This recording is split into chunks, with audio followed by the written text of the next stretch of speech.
हिमाचल प्रदेश सरकार की ओर से विशेष तौर से मुख्यमंत्री जी की ओर से आग्रह हुआ था कि सर्वदलीय बैठक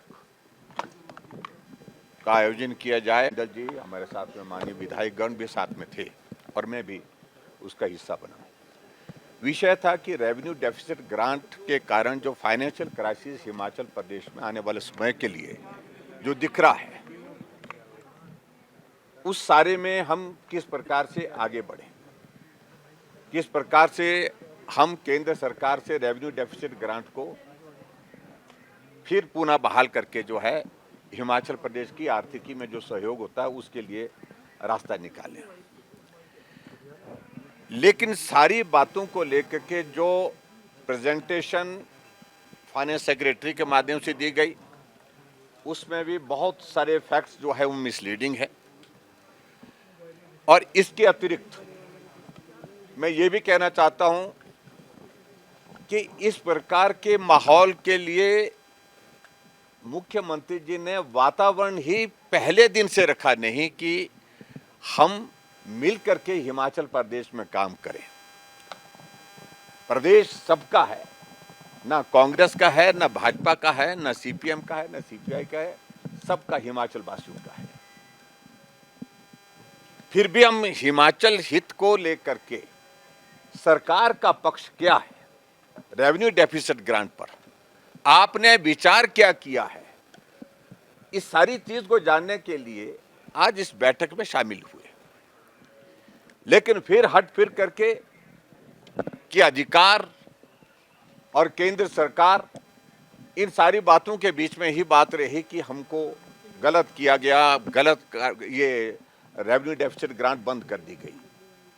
और उसके कारण जो है शब्दों का भी कई जगह ऐसा चयन हुआ जिसके कारण व्यवहार के, केंद्र सरकार के व्यवहार के बारे में भी बातें कुछ लोगों ने टिप्पणी की, उस पर मैं बहुत ज्यादा जाना नहीं चाह रहा हूं। लेकिन हमारा मत बड़ा स्पष्ट पहले दिन से है कि हिमाचल प्रदेश में रेवेन्यू डेफिसिट ग्रांट को 11वें वित्त आयोग, 12वें वित्त आयोग, 13वें वित्त आयोग, 14वें वित्त आयोग, 15वें वित्त आयोग में हमेशा एक लाइन में कहा जाता रहा कि रेवेन्यू डेफिसिट ग्रांट हम बंद करने की दिशा में जाना चाहते हैं। प्रदेश अपने संसाधन खड़े करे और संसाधन खड़े करने के साथ साथ में खर्चे कम करे, और ऐसे में जो केंद्र पर आधारित आप लोग ना रहे रेवेन्यू डेफिसिट ग्रांट की तरफ मत देखिए।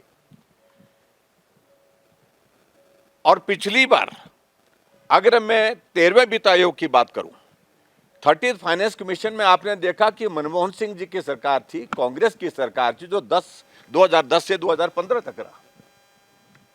सीधा रेवेन्यू डेफिसिट ग्रांट जो है वो कई हजार कम करके जो है 7,800 पर रह गई थी। उस वक्त भी हिमाचल प्रदेश में आर्थिक संकट था, लेकिन ऐसा रोना धोना नहीं हुआ जो वर्तमान में जो आरोप प्रतिरोप लगाने की कोशिश हो रही है सरकार की ओर से। तैयारी की गई सारी सिचुएशन को हैंडल करने के लिए, और सिचुएशन के दौर में से हिमाचल आगे बढ़ा। 14th फाइनेंस कमीशन में 40,000 करोड़ रुपए हिमाचल प्रदेश को मिला। कौन थे उस वक्त केंद्र में सरकार में? 15 से 2000 का मोदी जी प्रधानमंत्री बने। हाईएस्ट रेवेन्यू डेफिसिट ग्रांट उस वक्त हिमाचल प्रदेश को मिली। और हिमाचल प्रदेश में सरकार किसकी थी उस वक्त? कांग्रेस पार्टी की सरकार थी। इस बात को भी आपको मानना पड़ेगा। और उसके बाद 15th फाइनेंस कमीशन में जब मैं मुख्यमंत्री था 2020 से 2025 के लिए जो फाइनेंस कमीशन बैठा, उस वक्त रेवेन्यू डेफिसिट ग्रांट के लिए यहीं पीटर हॉफ में जब प्रेजेंटेशन दी तो बिग नो कहा चेयरमैन फाइनेंस कमीशन ने कि नहीं होगा, बहुत मुश्किल है। लेकिन हम सब लोगों ने तर्क रखा, कोविड का दौर है और कोविड के दौर में हमें संकट है, हमें मदद चाहिए इस वक्त। और पूरे देश भर में उन्होंने कहा कि कोविड हिमाचल प्रदेश में नहीं है, पूरे देश भर में कोविड है, देश की आर्थिकी भी कमजोर हुई है। लेकिन उसके बावजूद तर्क के साथ बात रखी और उसमें हमको रेवेन्यू डेफिसिट ग्रांट जो है अच्छा मिला, 37,200 करोड़ रुपीज, 37,200 करोड़ रुपीज का मिला। और वो पूरे देश भर में वन ऑफ द हाईएस्ट इसमें रेवेन्यू डेफिसिट ग्रांट की इसमें आया था उस वक्त। लेकिन एक बात उन्होंने कही कि आपकी बात, हमने कहा था एक ही बात को एक झटके में मत करो खत्म आप, एक झटके में खत्म मत करिए। और ऐसे में फाइनेंस कमीशन ने उस वक्त किया कि हम इसको टेपर डाउन करते हैं। उन्होंने टेपर के रेवेन्यू डेफिसिट ग्रांट की ओर से बड़ा क्लियर कट एक इंडिकेशन था फाइनेंस कमीशन का कि आने वाले समय में रेवेन्यू डेफिसिट ग्रांट जो है बंद करने की दिशा में केंद्र मन बना रहा है। तो क्या प्रदेश के अधिकारियों को मालूम नहीं था कि रेवेन्यू डेफिसिट ग्रांट जो है वो टेपर डाउन कर दी गई है और बंद करने के लिए हमेशा कहा जा रहा है, हर फाइनेंस कमीशन के इसमें रिकमेंडेशन में कहा जा रहा है, ऐसी सूरत में प्रेपरेशन करनी चाहिए। आप सरकार में बने, पहले दिन आपने सरकार बनने के बाद हमारे भारतीय जनता पार्टी के सरकार के जो डेवलपमेंट के इंस्टीट्यूशन थे वो बंद कर दिए। आज तक 2000 संस्थान हिमाचल प्रदेश में बंद कर दिए हैं। हिमाचल प्रदेश में जो हमारी स्कीम्स थी, उन स्कीम्स को आपने एक एक को जो है स्टार्व किया, उनको एक एक को बंद किया है और अपनी योजनाओं के लिए आप पैसे खर्चने के लिए आगे बढ़ रहे हैं। ऐसे में कुल मिलाकर के ये पॉलिटिकल कंजम्पशन के लिए ही सारी चीजें की जा रही है। रास्ता अब जो है ठीकरा फोड़ने के लिए क्या निकाला जाए ताकि भाजपा के सिर पर ठीकरा फोड़ा जा सके। मैं सब तो नहीं, मैं आपको बता रहा हूं एक बात को लेकर के। और ऐसे में जो कुल मिलाकर के अपना पक्ष हमने रखा कि आपका एजेंडा क्या है, आप चाहते क्या है, क्लैरिटी इनको नहीं आ रही है कि करना क्या। अधिकारी जो प्रेजेंटेशन दे रहे हैं और मुख्यमंत्री उनकी ही प्रेजेंटेशन को कॉन्ट्राडिक्ट कर रहे हैं। फैक्चुअल पोजीशन क्या है? आपके प्लानिंग की बैठक में भी के बाद जो एक बैठक रखी थी जिसमें विधायक बुलाए थे, कुछ पॉलिटिकल कुछ ये और भी बुलाए थे, कुछ शायद जर्नलिस्ट बुलाए थे शायद मेरे ख्याल में 8 तारीख को। हाँ, तो उस दिन भी यही हुआ। जो प्रेजेंटेशन अधिकारी ने दिए, फाइनेंस सेक्रेटरी ने दिए, उसको कॉन्ट्राडिक्ट मुख्यमंत्री जी करते हैं। बाद में कहते हैं कि नहीं देखिए वो तो उन्होंने कहा, लेकिन हम तो पॉलिटिकल डिसीजन आखिरकार जो है वो मुख्यमंत्री करता है, फाइनेंस मिनिस्टर करता है, गवर्नमेंट करती है। और कल भी कैबिनेट की बैठक में प्रेजेंटेशन होने के बाद फिर बाद में जब पूछा गया तो फिर यही कहा मंत्री महोदय जी ने, जो पार्लियामेंट्री अफेयर मिनिस्टर, उन्होंने कहा कि नहीं, अधिकारी पक्ष रखते हैं, अपनी बात रखते हैं, लेकिन फैसला सरकार लेती है। आप फैसला करें, आप तय करो क्या करना है। लेकिन ऐसी बातों को लेकर के सिर्फ और सिर्फ जो चीजें की जा रही है पॉलिटिकल कंजम्पशन के लिए की जा रही है।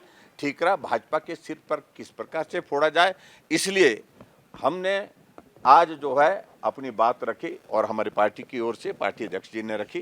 पिछली बार इनका ऐतराज था कि जयराम ठाकुर नहीं आए, लीडर ऑफ ऑपोजिशन नहीं आए। आज हम गए, बात सुनी, सबकी बात सुनी, और सबकी बात सुनने के बाद जब राजनीतिक एजेंडा है, पॉलिटिकल ही मूव देना है आपने, तो ऐसी सूरत में हमको उचित नहीं लगा कि हम अंदर। जनता पार्टी सदैव प्रदेश के हित में खड़ी है, खड़ी थी और खड़ी रहेगी। और भारतीय जनता पार्टी का जो ट्रैक रिकॉर्ड है वो हिमाचल के हित के साथ निरंतर जुड़ा हुआ है। और आज हम उसी हित की दृष्टि से माननीय जयराम ठाकुर जी, पार्टी के अध्यक्ष और पार्टी के वरिष्ठ लोग बैठक में गए, पर कांग्रेस की ओर से, सरकार की ओर से और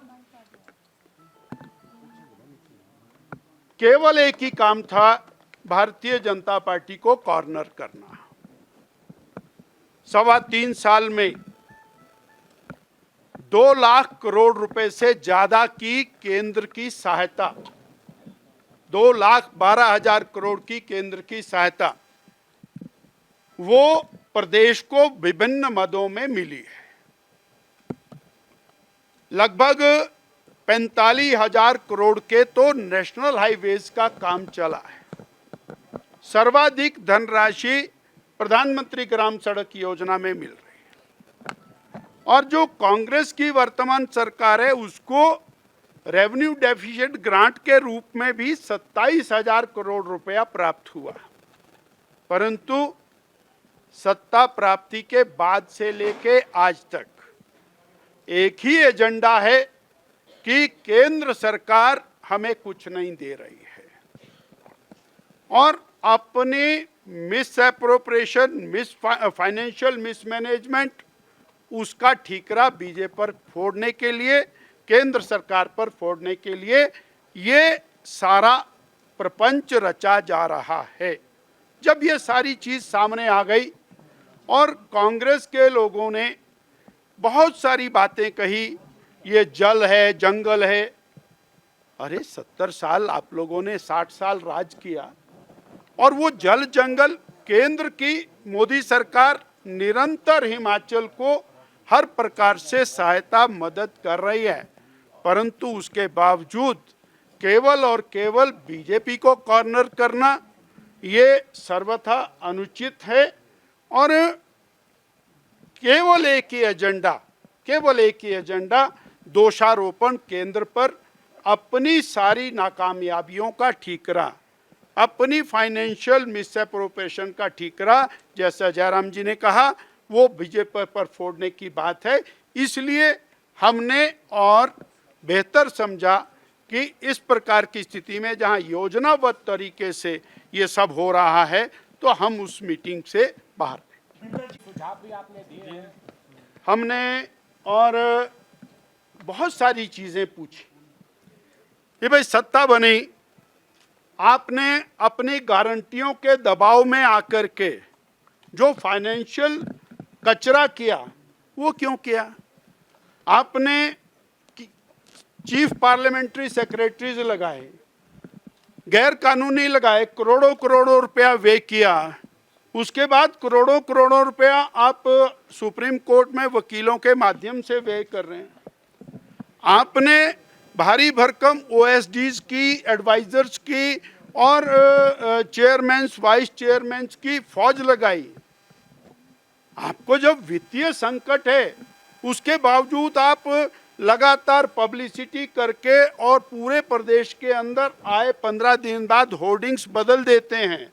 आप पब्लिसिटी डिपार्टमेंट पूरा आपका लगा है प्रदेश के एक्सचेकर के ऊपर खर्चा करने के लिए, परंतु उसमें उनका यही कहना है कि ये तो बहुत थोड़े खर्चे हैं, वास्तव में तो ज़्यादा खर्चों की ज़रूरत है। तो जब वो मितव्ययता करने के लिए तैयार नहीं है, तो प्रदेश हित के बारे में चिंता नहीं, केवल राजनीति की चिंता है, और वो राजनीतिक दृष्टि से इस सारे मामले को उठा रहे हैं। फाइनेंस सेक्रेटरी हैं वहाँ पर, फाइनेंस मिनिस्टर हैं माननीय मुख्यमंत्री जी, और उन्हीं की बात हो रही है ये सारे के सारे। देखो, कुल मिलाकर के चुनाव कराने के लिए आदेश सुप्रीम कोर्ट ने दिए हैं, ऐसी खबर मिली है, हमको जानकारी मिली है। देखिए, मैं कुल मिलाकर के कर दूं, रेवेन्यू डेफिसिट ग्रांट सिर्फ एक राज्य को मिली होती तो हम कुछ और रुख अख्तियार करते, हम भी केंद्र के सामने उस तरह की बात। जब पूरे देश भर में रेवेन्यू डेफिसिट ग्रांट बंद की है, एक राज्य के लिए नहीं की गई है, सबके लिए 17 राज्यों के लिए बंद हुई है, तो स्वाभाविक रूप से इसको हिमाचल प्रदेश के साथ ही इस प्रकार से जोड़ना वो उचित नहीं है।